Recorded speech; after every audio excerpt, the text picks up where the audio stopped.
গুরু ধরছ, মোরাকাবা করো। গুরু ধরার উদ্দেশ্য হলো মোরাকাবার জন্য, গুরু ধ্যান করে নিজেকে চেনার জন্য, অন্য কোনো উদ্দেশ্য নাই। অন্য কোনো উদ্দেশ্য আসা মানে সে ফকিরিতে আসে নাই, সেই সুফি দর্শনে না।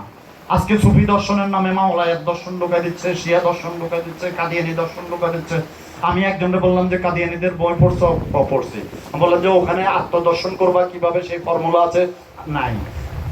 নাই, তাহলে ওইটা তুমি কেন গ্রহণ করবা? তারা বিত্ত বৈভবের মালিক, কোটি কোটি টাকার মালিক তাদের ভক্তরা। বিত্ত বৈভব তো ফকিরের দর্শন না।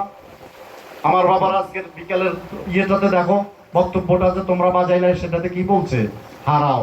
হ্যাঁ, এটি ভক্তদের জন্য করা হচ্ছে। ভাই কদিন আছে, আজকে থেকে হয়তো কালকেও, তার যখন যতক্ষণ ইচ্ছা ততক্ষণ মালিক থাকবে, ততক্ষণ থাকবে। তো এটা কারা ভোগ করবে? ভক্তরা।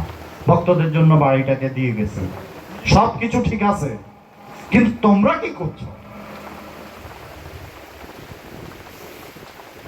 মুরিদের সংখ্যা দিয়ে কামলিয়াত বিচার হয় না, পীরের গৌরবও হয় না।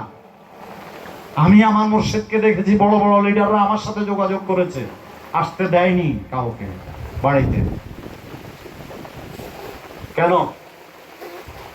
আমরাও কারো দাঁত ধরি না।